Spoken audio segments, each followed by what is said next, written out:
नमस्कार दोस्तों, भाइयों बहनों को नमस्कार। हम बीटीसी सेकेंड सेमेस्टर के अगले सीरीज में 18 से लेकर 39 क्वेश्चन राजन डीएलएड का गाइड का डिस्कशन करेंगे।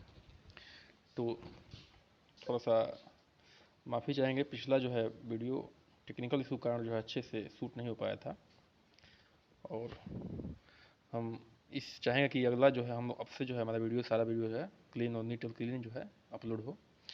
शुरू करते हैं। विच लैंग्वेज, क्वेश्चन नंबर 18 से, which language is regarded as the second language of India. देखिए, हिंदी तो हमारी राजभाषा है, लेकिन अंग्रेजी जो है ये अंग्रेज छोड़ के चले गए, और अभी भी न्यायालयों में चाहे मैक्सिमम ऑफिसों में जो है काम अंग्रेजी में होता है। तो सेकेंड लैंग्वेज जो है उसको हमारे इंडिया में जो है इंग्लिश को ही दर्जा दिया गया है। ठीक है। अच्छा, अकॉर्डिंग टू ब्लूम, 19वां क्वेश्चन पे आते हैं। According to Bloom the teaching objective are. Teaching objective का मतलब होता है, ब्लूम साहब के अनुसार टीचिंग मतलब पढ़ाने का ऑब्जेक्टिव मतलब उद्देश्य, लक्ष्य क्या है। तो पहला लक्ष्य है कॉग्निजेटिव, जो कॉग्निजेटिव ऑब्जेक्टिव का मतलब होता है संज्ञानात्मक। दूसरा है अफेक्टिव ऑब्जेक्टिव, मतलब होता है भावनात्मक। ठीक है। और तीसरा है साइकोमोटर, मतलब होता है मनोप्रेरणा। ठीक है ना। तो हमें तीनों, कॉग्निजेटिव हो गया, अफेक्टिव हो गया, साइकोमोटर, यानी कि संज्ञानात्मक, भावनात्मक और मनोप्रेरणात्मक जो है, तीनों जो है ब्लूम साहब के हिसाब से टीचिंग का ऑब्जेक्टिव है। ठीक है। अगले क्वेश्चन पे आते हैं, 20वां पे। Which which of the following approach is known as evolution approach. Evolution मतलब होता है क्रांति लाना, मतलब एक तरह से जो है इस क्षेत्र में बहुत अच्छा अप्रोच जिसको माना जाता है, उसको वो जो है ब्लूम साहब के अप्रोच को माना जाता है। ऑप्शन ए सही है। ठीक है। आगे बढ़ते हैं, क्वेश्चन नंबर 21 पे आते हैं। ठीक है, चलिए। 21 जो है, poetry teaching has the objective. जो पोइट्री टीचिंग का ऑब्जेक्टिव क्या है?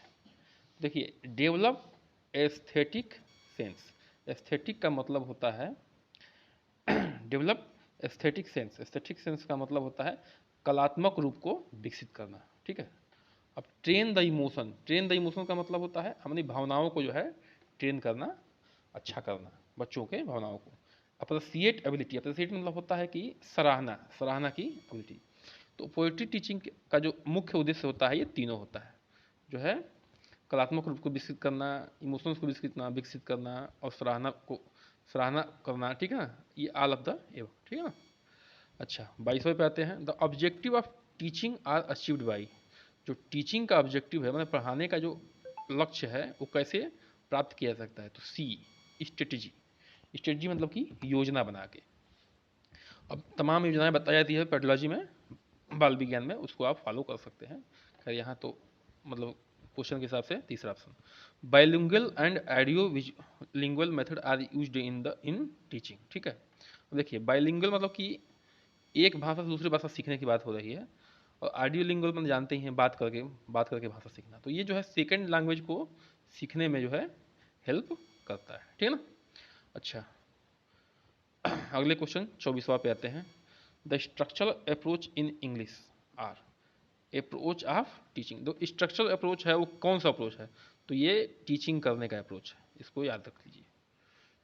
आगे बढ़ते हैं, 25वां क्वेश्चन पे आते हैं। Audio and video visual sense of the learner are facilitated by. Audio मतलब होता है बोल के, आवाज़ जिसमें आती है। विजुअल का मतलब जिसमें दिखता है। वो किस में होता है? दोनों किस में होता है? और जिसमें आवाज़ भी आए, दिखे भी, वो होता है हमारा एजुकेशनल टेलीविज़न। मतलब टेलीविज़न में दोनों चीज़ होता है, रेडियो में तो होता नहीं है। ठीक है। रेडियो में खाली आपका ऑडियो होता है। द मोस्ट इफेक्टिव मीडिया, 26वां question. The most effective media is. तो मोस्ट इफेक्टिव कौन सा होगा? जो दोनों होगा वही मोस्ट इफेक्टिव होगा। सॉरी, जो दोनों होगा वही मोस्ट इफेक्टिव होगा। तो दोनों कौन सा है बताइए? दोनों ये है आपका, जिसमें ऑडियो भी आता है और वीडियो भी आता है, वो है टेलीविज़न। तो मोस्ट इफेक्टिव हो जाएगा ये। अच्छा, रिकैपिचुलेटरी क्वेश्चन आर आस्क्ड आफ्टर। रिकैपिचुलेटर मतलब होता है कि संक्षेप में वर्णन करना। संक्षेप में वर्णन कम करते हैं जब हम अपने पाठ को पढ़ा लेते हैं, तो फिर इसको संक्षेप में वर्णन करते हैं। तो ये कौन सा सेशन होगा? लास्ट सेशन होगा, ठीक है। संक्षिप्त वर्णन कब करेंगे? जब अपने पाठ को खत्म कर लेंगे तो संक्षिप्त वर्णन करते हैं ना, वही होता है रिकैपिटुलेटरी क्वेश्चन। और मतलब किसी से वर्णन, बच्चे से भी वर्णन करवा सकते हैं, अपने भी कर सकते हैं, ठीक है।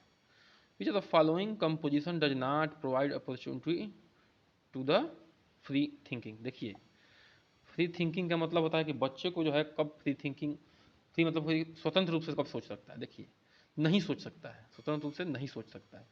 देखिए, बात करेंगे तो सोच सकता है, बात जवाब में अपनी फ्री सोच सकता है। फ्री कंपोजिशन मतलब कि जब उसको फ्री कर दिया कि अपना अपना विचार रखो।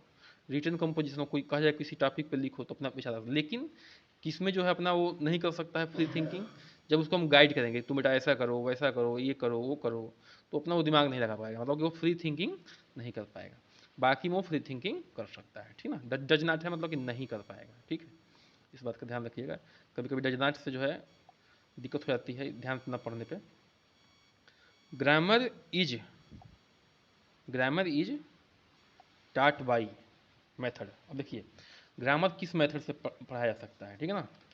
29वां क्वेश्चन है हमारा कि ग्रामर जो है किस मेथड से पढ़ाया जा सकता है। तो ये है इंडक्टिव एंड डिडक्टिव मेथड, ठीक है। Inductive and deductive. इंडक्टिव का मतलब होता है आगमन और डिडक्टिव का मतलब होता है निगमन, ठीक है ना। अब देखिए, आगमन में क्या होता है? निरीक्षण करते हैं, विश्लेषण करते हैं, ज्ञात से अज्ञात की तरफ जाते हैं। और डिडक्टिव में क्या होता है? सामान्य से निश्चित की, सामान्य से विशिष्ट की ओर जाते हैं। मतलब सामान्य नियम बता देंगे, उसके बाद जो है एग्जाम्पल की बात करते हैं, ठीक है ना। तो इसका आंसर जो है बी होगा। अच्छा, अगले क्वेश्चन 30वां पे आते हैं। Which of the following grammar is टाट इंसिडेंटली? अब देखिए, मतलब इंसिडेंट की बात करता है, समय की बात करता है। Which of the grammar is टाट इंसिडेंटली, मतलब इन समय के बारे में बात करता है कौन सा ग्रामर हमारा? तो इसमें सी होगा, फंक्शनल ग्रामर। अगले पे आते हैं। Which of the following grammar lays stress on rule? मतलब कौन सा ग्रामर जो है रूल पे स्ट्रेस, दबाव पैदा करता है?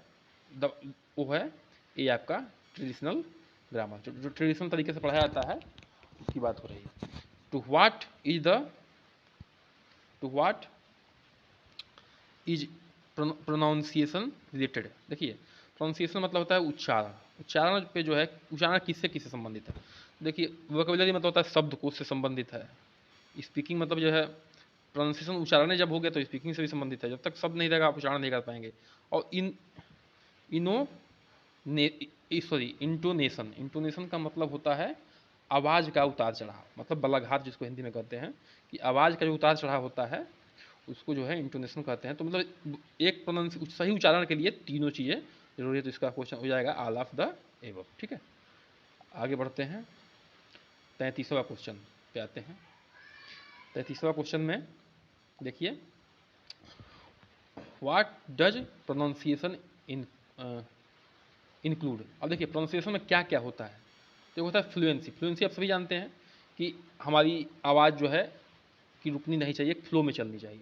पाज का मतलब होता है कब रुकना चाहिए, कहाँ बड़ा कामा है, कहाँ छोटा कामा है, कहाँ कितना समय रुकना है, आप कामा के बारे में जानते हैं। तो और रिदम का मतलब होता है कि वही वही रिदम का मतलब उतार चढ़ाव करना, ठीक है ना।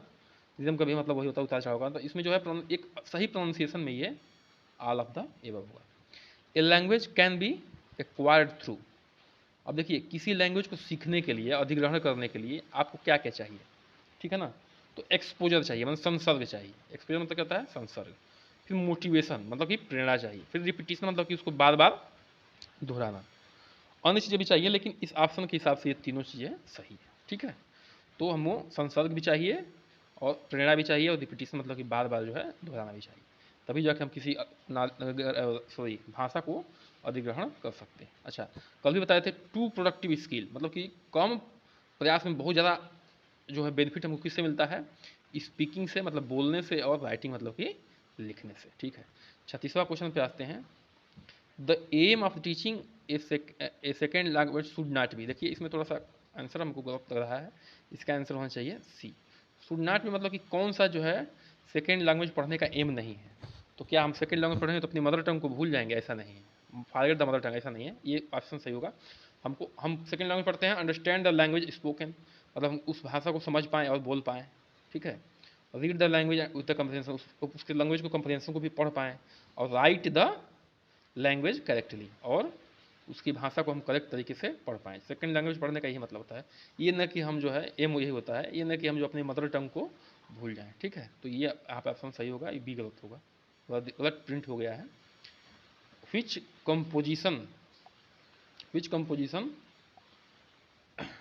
Provide student free thinking.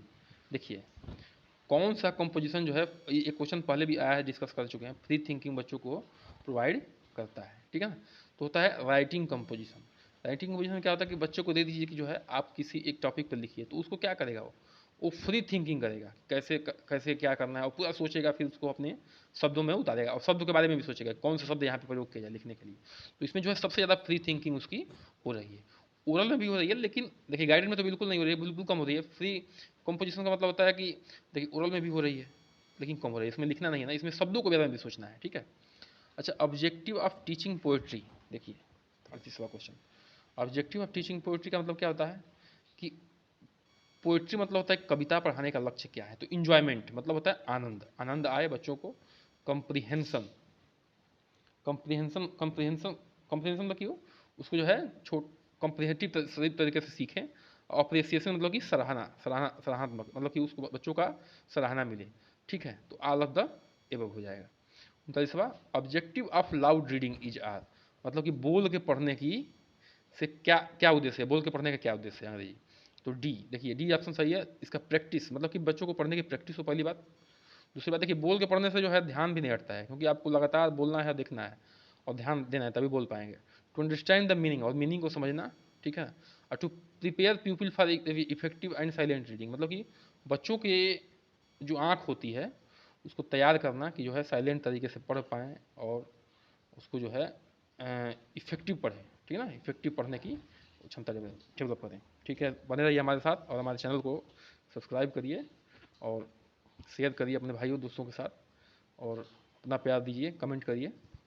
बहुत बहुत धन्यवाद।